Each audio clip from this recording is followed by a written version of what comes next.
I was thinking about magic thinking, about an article I was reading in Psychology Today yesterday.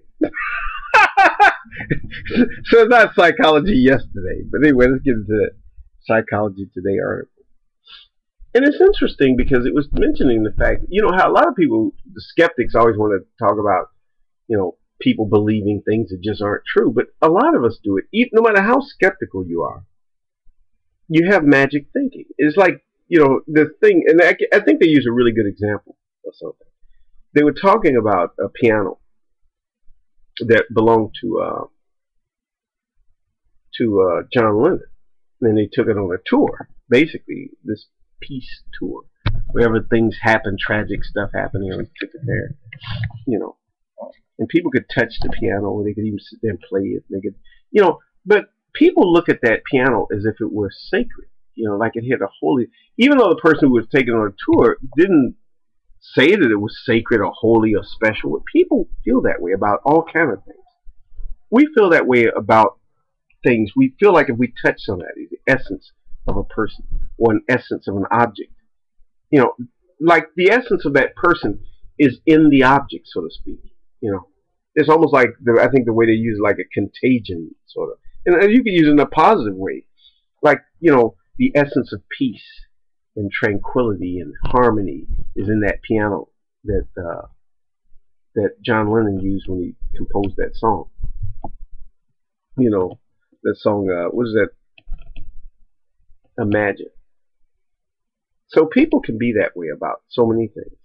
Even people who are atheists, even people who don't believe in magic thinking, even people who are skeptical about stuff like that.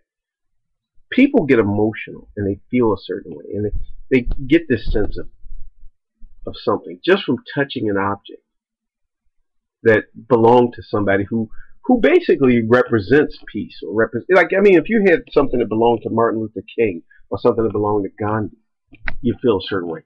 And also, there's a negative side to things of people who were negative in the world, like Adolf Hitler. You'd feel funny touching something that belonged to Hitler. You don't want to be contaminated with the essence of Hitler or something. Although some people might touch it because they figure, well, you could get the essence of his power, but I would use it positively, whatever.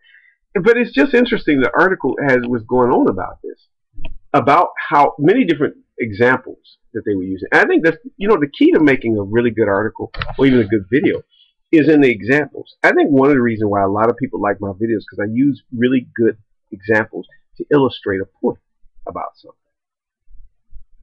When I talk about things, I use those points. But anyway, the point of this is that magic thinking is so common.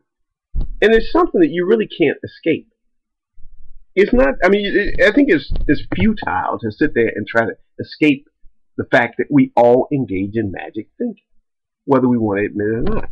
We don't want to say things. For example, we don't want to jinx something. Even if you know rationally that saying something isn't going to change anything, you still do it anyway. If the team is playing a game, you're watching a baseball game, for example, your team, your favorite team. The pitcher has a no-hitter going into the ninth inning. You might not even say anything. You could be somebody watching it. Don't say anything because you're going to jinx it. It was interesting, all the things that article was saying, for example, about this one baseball player who would eat chicken before the game because somehow it helped him to pitch better or hit better. And if this guy is doing well, as this particular baseball player was doing real well, nobody's really going to argue with that. Even if you look at it, you say that's just superstition. But this guy is performing well. You might say, well, that's the placebo effect, and it could be. But the point is that all of us have that. You keep something going because it seems to work. It's like this one example they gave of some woman who would travel all the time, and ever since she was a kid, she has to touch the fuselage of that plane. And somehow it's like a magical thought that somehow it keeps the plane up. And, the ideal was that, because so far it worked, as long as I do it. I think that I've had like superstition, and I think we all do. I think even if we try to hide it, we may call it something else. We may not even think about it, But we all have a kind of magic thought thing going on somewhere. All of us have some kind of superstition.